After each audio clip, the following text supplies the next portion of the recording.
But will all this outrage help the left with their glaring man problem? A recent analysis shows that masculine Democrats is an oxymoron in the eyes of many young men. Most struggle to name masculine leaders within the Democratic Party outside of former President Barack Obama. I know you've been dying to talk about Sydney Sweeney all day, but tell us your thoughts on Kamala Harris's statement. Well, I felt like maybe you were going to say, Dana, well done. You told us she was not going to end up running. I think I said that. But I do think that this is the best decision Kamala Harris ever made, because she was probably going to lose. And I think it also shows that she is not as powerful as some people might have thought. She believed she was going to clear the field, that all the other Democrats were going to say, oh, Kamala Harris is running? Well, I guess I better step out of the way. That wasn't happening. So she was going to have to fight for that nomination and probably lose it. Because if you remember, she was the first to drop out in 2019 before there was ever even a vote cast. She spent all that, she raised a ton of money, and then she lost all the money. Her campaign was a shambles. Everybody went on the record that worked for her campaign and then carried on into the White House saying she's terrible. We have to reset this. We have to keep redoing it. Joe Biden picks her because Clyburn tells him to, and then that was a terrible thing for them all along, and then they had to do the switcheroo. She could have a great impact doing lots of other things. I do not think she will run for elected office again.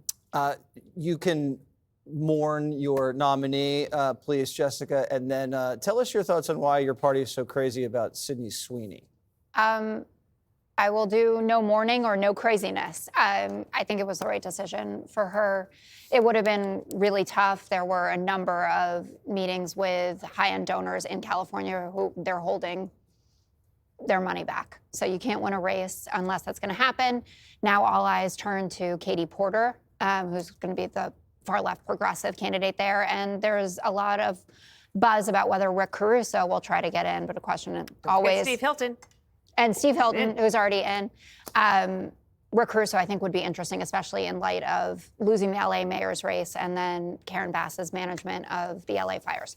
On the Sydney Sweeney front, ad campaigns are supposed to have hot people in them that make you talk about the ads and eventually buy the product. And so this is a home run for American Eagle. Stock went up 18%. They have 4 times the traffic on the website. They're part of the conversation, though I would say it is largely an online conversation. I asked a couple people who don't spend all day on their devices, well, what do you think about the potential eugenics American Eagle ad? And they were like, what are you talking about? But I think it was smart for them to use someone who's so popular right now. And I was not offended, though I also have not bought the jeans, but I still like skinny jeans, which I know is just like a millennial thing. Paul loves skinny jeans. The skinnier, the better, Paul. Particularly on, what's her name? Sydney Sweeney? Yeah. What's her name? What's that girl's name? Good prep for today, Paul. That's how you know you're getting older, right? You have no idea who the celebrities are. Don't say anything. All right, so... All right, Kamala not running. First of all, this is the equivalent of the New York Mets saying, yeah, we don't really want to win the World Series, okay? You weren't going to win. That's obviously what went into this. And really, if you think about it, the conditions that created Kamala as the Democratic rock star they couldn't have been more favorable to her, right? Because obviously you had the debacle with Joe Biden, right? And then all of a sudden, boom, she was the anointed. And the entire, I mean, you've never seen fundraising like that in so short a time. And yet it didn't work. We call that in law enforcement a clue, all right? So I agree with you, Dana. I think it was the right move. That said, I am going to say I think she has a future. She's going to have a future with the party. You know, the party likes her. She's personable. She's photogenic, all of that stuff. And that matters these days. You know, Greg, you said at one time, you know, that politics is supposed to be show business for ugly people. And it's not true in show business anymore. The reverse is also true in politics. You now have good-looking politicians, right? Mm-hmm. So I think she does have a future. That said, it's just not right now. The future's not what it used to be for Kamala. Let's move on real quick on the Sydney Sweeney front. The thing about jeans, all right? What do you think made her look like that if it wasn't jeans? Kale? She did a bunch of crunches or something and gave her those assets. It didn't go that way, all right? And just all I'm going to do is just reverse it now. And, you know, I don't mean to be mean-spirited, but come on now. If, let's say it was Beyonce who said that, right? Or if LeBron James said, no, it wasn't jeans that got me into the NBA. It's because I can do a lot of pull-ups. You know, you'd laugh. Of course, it has to do with you're physically gifted. And there's nothing wrong with that. The problem is this is not about Nazism. It's about envy. And the people what realistically social media has done, and it's bad for the Democrats particularly, is that it's like Democratic, like makeup remover. There's no film anymore. There's no distance. We can see who they are. And so you get young women with purple hair and nose rings saying that Sydney Sweeney is a Nazi. Sydney Sweeney is not a Nazi. The campaign is not Nazism. And we've talked about this. Anytime you invoke Nazism, you've lost. Greg, I know you've been dying to talk about Sydney Sweeney. Oh, it is quite a contrast. No one wants to see Kamala run. Everyone wants to see Sydney run. So, That's disgusting.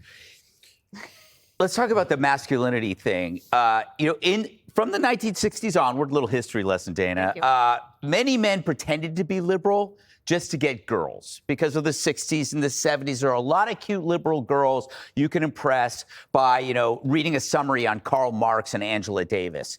But then you realize over time that a lot of these women became more and more unhappy and less attractive. They became less like Sydney and more like Rosie. It was like, you know what? Maybe this isn't the best place to be. So the only men that are left over in the Democrat Party are authentic phonies. They've been doing it so long, they've lost their actual personality. Like Gavin Newsom, that isn't real. Eric Swalwell, that's not real. Cory Booker, he's a one-man theater troupe, The Sydney story, though, the reason why it's interesting is, and Jessica's right, that it was kind of an internet story, but then the media, who has nothing good to write about because of Trump doing so well, this is their story. So they amplified it, but it shows the vast difference in priorities between most Americans and junk food journalists. Most Americans, they're thinking about education, crime, economy, their mortgage. But these articles are generated by people, mostly women, sad, no family, no spouse, detached from actual concerns of life. So they have to create these stories that they find meaning in and that we find hysterical. They're actually the sad clowns of today. They're providing us with the entertainment and the segments we so desperately need during the summer. Then think about the anti-woke backlash right now. Everybody is laughing at this. Woke is dead. But I think it is driven by a realization that at least 1 to 3 generations were told a lie about gender, sex, and happiness. That women were told by their favorite magazines, from Cosmo to Glamour, you didn't need a man. But if you wanted a man, you could have many.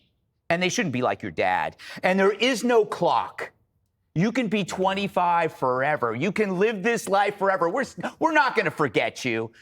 But we do. So now you have women in their 30s and the 40s who are left behind romantically and biologically, casualties of the sexual revolution, that were told over and over again, don't be a Sydney Sweeney, be an Elliot Page instead.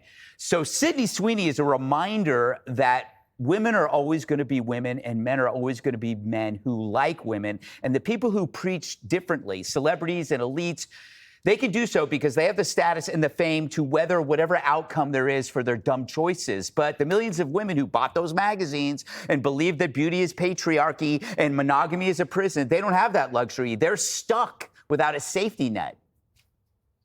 How's that? Sydney Sweeney. There's a lot of history, Greg. She replaced the shark attack story for the summer. Yes. There's no shark attack. We need Sydney Sweeney week. Yes, it is weak. And I would watch her run every day. You remember the Carl's Jr. ad? Yes.